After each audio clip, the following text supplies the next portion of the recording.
I've been using this external monitor for a few weeks now. I do like it, the display quality isn't amazing and I can't adjust the brightness of the screen, but it's great for use with my work laptop. I like to have two screens. Now, it uses both a USB 2 and a USB 3 port and the cord for both is an inch apart, so you need to have a laptop that has two USB slots next to each other.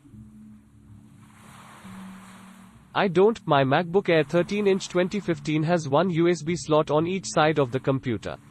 So I bought a USB splitter so that worked. Then you can go to the DisplayLink website and just download it for free. They had Mac OS X for Mojave, which is awesome.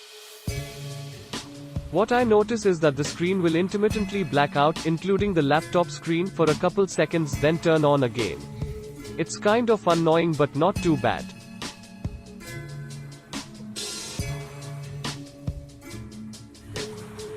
Also, sometimes, I have to keep removing the USB and then putting it back in a few times to work because sometimes it doesn't work.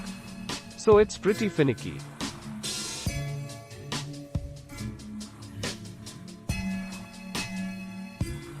I've already had to reinstall Drivers Link because the external monitor was just blacked out but turned on, so I uninstalled then reinstalled it and it worked.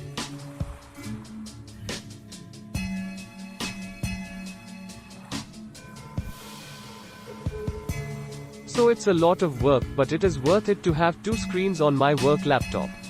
I haven't tried using the vertical view, but the horizontal view is good.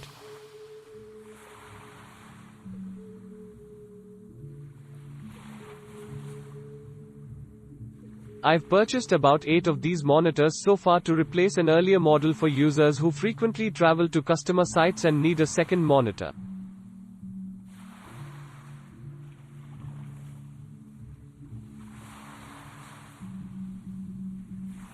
So far everyone has been very happy with the performance and image quality. It's very lightweight, has a solid metal stand and is thin, so portability isn't a problem. 3 things to note. 1. The neoprene sleeve that is included in the box is pretty thin, so while it keeps the monitor frame from minor scratches and bumps, it does nothing to protect the actual LCD.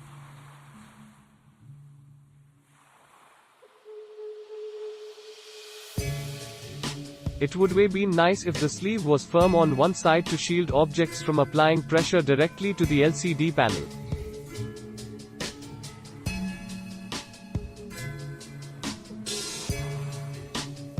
Best to add a rigid card or other cover to protect the panel while in the sleeve, or buy a laptop bag to give it a little more protection.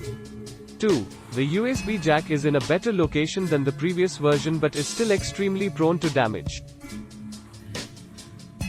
In fact, I just bought one last week where a user accidentally pulled the USB cord out, possibly dropped it while it was connected, and it has damaged the micro USB 3.0 port on the back of the display, causing the display to flicker on and off, essentially a waste. I might try to solder on a new jack if I can find the right part.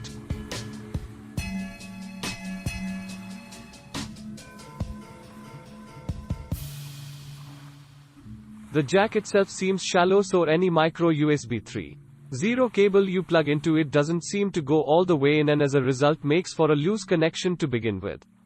To improve the longevity and durability of these monitors, I take a few extra steps to adhere the USB cable with zip ties and tie.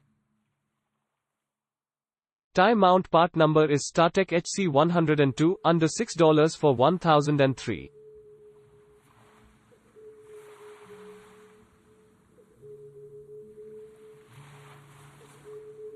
It's better to get the original USB display driver direct from DisplayLink, www.displaylink.com. I just bought some 6-inch micro USB cables to permanently affix it to the back of the panel so that users won't need to plug and unplug cables directly into the jack itself.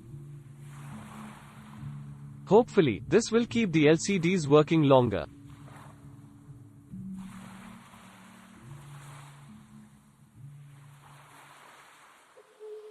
I was a little skeptical buying this after comparing it to other pricier models and reading some reviews, but I've been really happy with this screen.